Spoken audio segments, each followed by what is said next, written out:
Titulares actualizados. Quique Mujica está de regreso con 4 cabezas por Radio 13C. A esta hora de la mañana, las conversaciones que están marcando la actualidad en 4 cabezas. Bueno, de lo poco positivo que dejan estos casos de denuncias de acoso, de abuso sexual, es que uno comienza a verbalizar temas que son contemporáneos, comienza a ocupar el lenguaje adecuado, comienza a aquilatar cómo enfrentar como sociedad temas de este tipo. Se puso en cuestión ahora también esto de amiga yo te creo, se puso en cuestión también si hay que creerle siempre a la víctima, un sinfín de cuestiones que están relacionadas también con la ley Karin. O sea, hay tema para hablar y para precisamente comentar esto estamos en el estudio con Carla Rojas. Carla, ¿qué tal? Muy buenos días. Muy buenos días, gracias por la invitación. Carla es coordinadora de Inclusión y Género del Observatorio de Gestión de Personas de la Facultad de Economía y Negocios de la Universidad de Chile. Tú te enfrentas, Carla, a un ámbito laboral, por ciento de abusos laborales, pero también en el mundo universitario, también es tema ahí. ¿Cómo se vive ahí? Porque muchos profesores en privado te dicen, oye, ahora hay que tener una serie de protocolos que antes no había, la puerta abierta, no se puede conversar con una alumna en privado, lo mismo pasa en Estados Unidos. ¿Cómo se enfrenta ese tema en la universidad? Bueno, nosotros tenemos la ley 21.639, que es de los últimos años, que precisamente se creó para erradicar el acoso sexual y la agresión y la violencia de género en los espacios universitarios y académicos. Nosotros recibimos protocolos constantemente en relación a cómo nos relacionamos con los estudiantes y las estudiantes, y yo creo que es algo súper positivo. O sea, yo creo que estas transformaciones culturales finalmente igual lo que busca es cuidar también a los académicos y a las académicas y funcionarios y funcionarias, en sentido de que, bueno, si a veces te dicen, bueno, hoy día no se puede carretear con los estudiantes, por ejemplo, claro, o no te puedes juntar a puerta cerrada con los estudiantes, depende mucho de los protocolos. No se puede carretear. Claro, ya. Depende mucho de los protocolos de cada universidad, porque ya. Cada universidad tiene que diseñar su protocolo para contener algunos riesgos, ¿no? Entonces, muchas personas se pueden enojar o no y decir, bueno, personalmente yo creo que cuando se pone como un rayado de cancha, lo que hace también es cuidar la institucionalidad y también a los académicos, también la relación que establecemos con los estudiantes.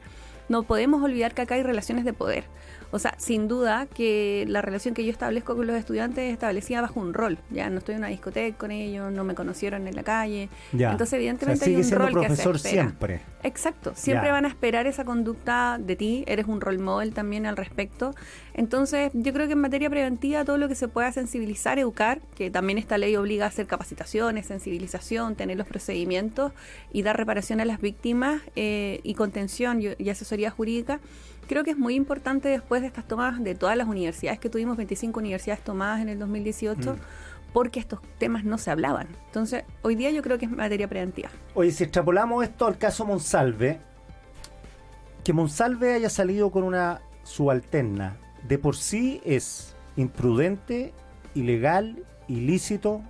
¿Bajo qué tipificación está esa relación de Monsalve sacando, no sé si se puede sacar, que, bueno, Monsalve no es un jefe común y corriente, es un personaje, el tercer más poderoso del gobierno? Esa es una súper buena pregunta porque creo que la gente a veces confunde lo que es un acoso sexual con un abuso sexual o una agresión sexual, que son temas distintos incluso penalmente. O sea, perfecto. A ver, acláranos cuáles son las diferencias. Por ejemplo, las relaciones humanas ocurren en las organizaciones. Ya eso sería tapar el sol con un dedo si no decimos, bueno, la gente se enamora, hay gente que dice de repente, oye, yo conocí a mi señora en el trabajo, claro, qué sé yo. Puede darse una serie de conductas que son humanas, ¿no? Y dentro de eso nosotros tenemos que pensar que el acoso sexual tiene 3 causas así muy importantes que no podemos. Acoso sexual, legalmente hablando, ¿ya? El acoso sexual en nuestro país dice que es cualquier requerimiento de carácter sexual a través de cualquier medio. 1, no consentido por la persona que lo recibe. Y 3, que perjudique o dañe mis oportunidades de empleo. Ya. Entonces, eso es constitutivo de acoso sexual. Entonces, si tú me preguntas así, en primera instancia, si alguien invita a salir a alguien y la persona accede, ¿ya? Y eso no genera todo lo que estoy diciendo, el requerimiento de carácter sexual, que vea impactado su trabajo negativamente, hasta ahí no constituye acoso sexual, ¿ya? Sin embargo, si ya hay un requerimiento sexual, sí ya es constitutivo de acoso sexual. Ya, te hago una pregunta respecto de este caso, pero extrapolándolo a muchos casos más.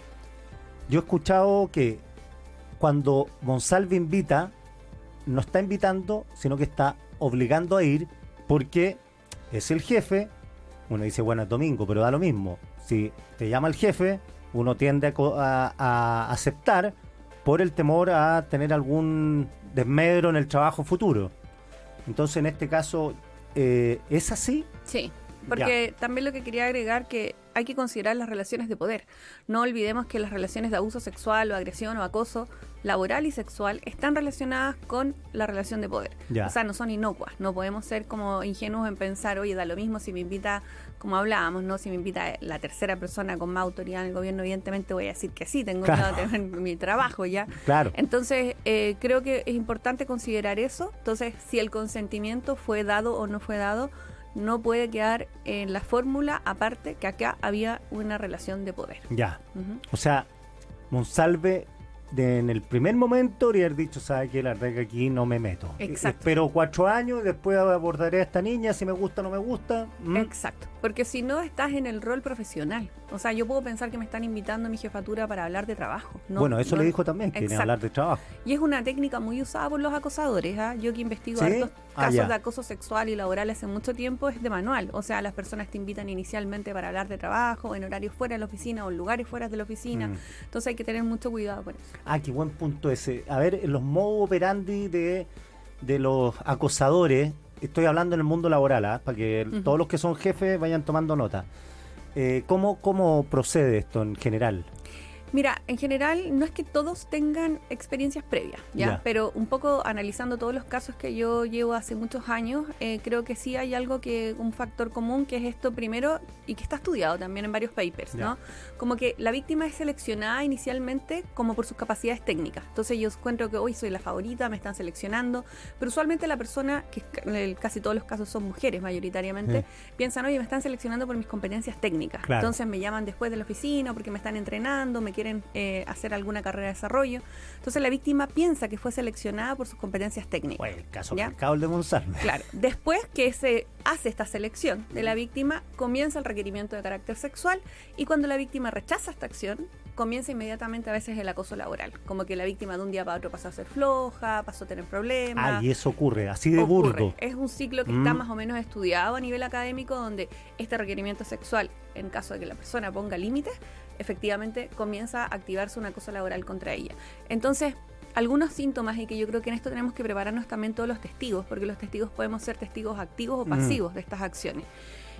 Si tú ves que una jefatura saca a una persona del lugar de trabajo, si ves a tu compañera incómoda en algún espacio laboral, no dudar en acercarse ya, porque recordemos que cuando ocurre la situación de acoso sexual o laboral, ya ocurrieron varias cosas antes, 3 semáforos por lo menos nos pasamos. 1, los liderazgos que han visto que estas cosas ocurren ya hacen vista gorda.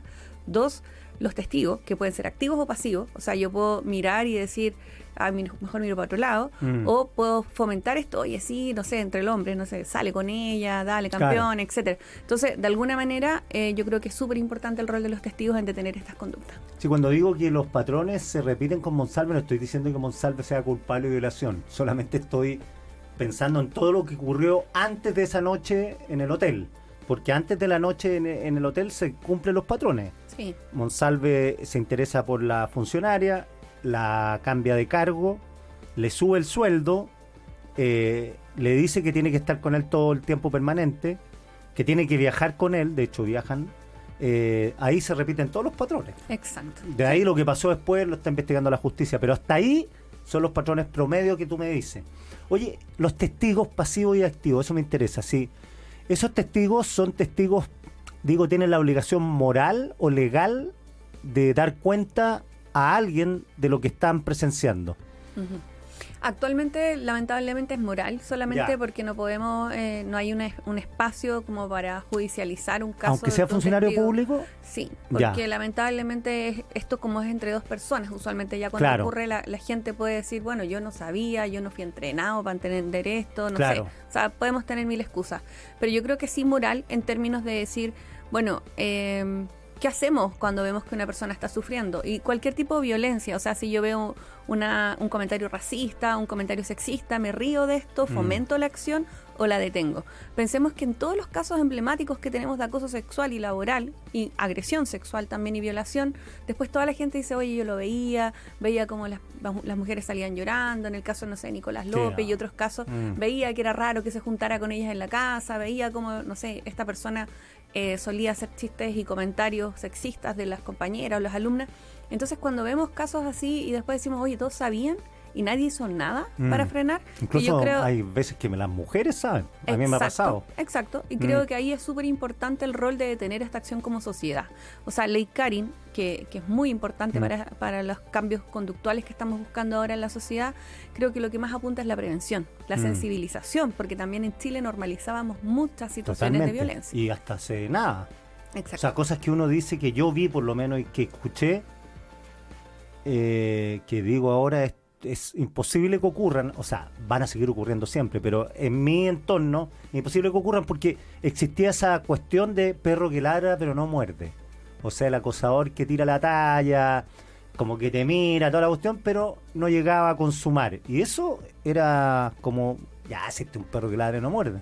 Exacto. Y el perro que ladra también está jodido. Claro, no, y además que empezamos a ambientar este espacio, a sexualizarlo, a ponerlo en otro tono y empezamos a correr la barra. O sea, como de alguna manera cuando nosotros, por ejemplo, Chile intentó cambiar en temas de seguridad ocupacional, tuvimos que poner una tolerancia cero a conductas riesgosas, por ejemplo, en la industria minera o la construcción. Esto es igual, o sea, si yo quiero cambiar cultura, si yo quiero dejar de ser un mundo sexista donde agredamos sexualmente a las mujeres y a las niñas específicamente, bueno, hay que tener un espacio de transformación cultural de tolerancia cero. Porque si yo permito, y esa pirámide yo la he estudiado en todas mis investigaciones a nivel nacional, que hemos hecho bastante en la universidad, es igual que la pirámide de la conducta, ¿ya? Entonces, en los espacios donde hay más bromas sexistas, más chistes sexistas, más tocaciones incómodas, más bromas, y vamos tolerando esto, cada cierto tiempo en esas áreas tú vas a tener una agresión sexual.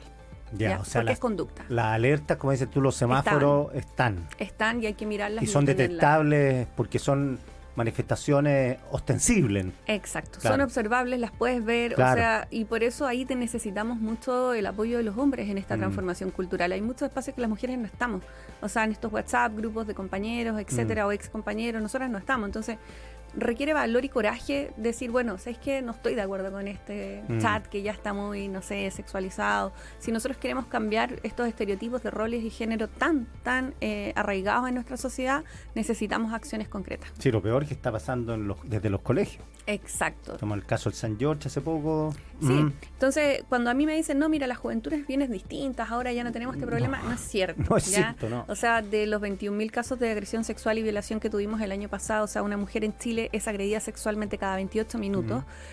Varios de esos son en las primeras edades y muchas veces en las relaciones de pololeo. O sea, la violencia en los jóvenes bajó la física, pero aumentó la psicológica y la sexual. Y eso que nosotros recibimos solamente los casos que llegan a atención médica, ¿ya? O sea, hay una cifra negra que nosotros no tenemos idea. Entonces, hay que educar desde los colegios, en la primera infancia y en la adolescencia. Ya, que me están haciendo una muy buena pregunta aquí la sí. Editora Carla. ¿Qué pasa con las denuncias falsas? Mira, ¿cómo se detectan y qué ocurre con la denunciante falsa? Sí, las denuncias falsas están penadas por la ley porque en el fondo si tú haces una denuncia falsa en el ámbito laboral, por ejemplo, de acoso laboral, eso es igual que un acoso laboral hacia la otra persona, porque estás denigrando a la persona y quieres vulnerar sus derechos. Y penalmente es obstrucción a la justicia. Las denuncias falsas, según la Fiscalía en nuestro país, llegan solamente al 0,01%. 0,01%. Ya, nada. Nada, ¿ya?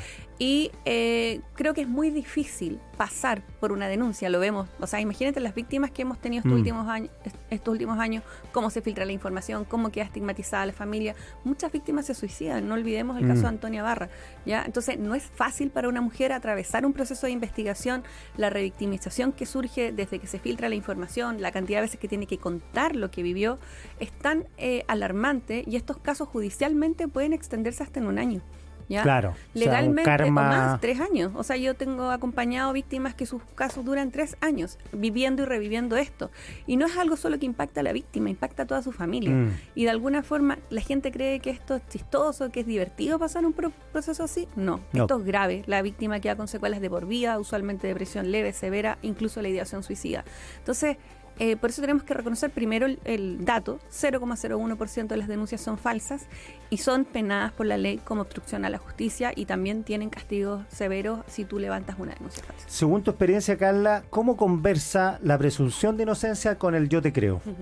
Bueno, eso es muy importante porque teniendo estas cifras a mano, o sea, lo que yo señalaba anteriormente, más de 21.000 casos de violación, que es la cifra que sabemos, y agresión sexual, y el 0,01% de denuncia falsa, yo ahí apuesto estadísticamente. O sea, tengo que creerle a la víctima. Dato mata relato. Dato mata relato, y si el riesgo es que la víctima se suicide, yo siempre le voy a creer a las víctimas hasta que, evidentemente, esto no es excluyente de la presunción de inocencia, porque yo no digo que creerle a la víctima, que es dar atención psicológica temprana, contención y acompañamiento durante el proceso, signifique linchar a la persona, hacerlo público a la otra persona. ¿No sería mejor decir yo te apoyo?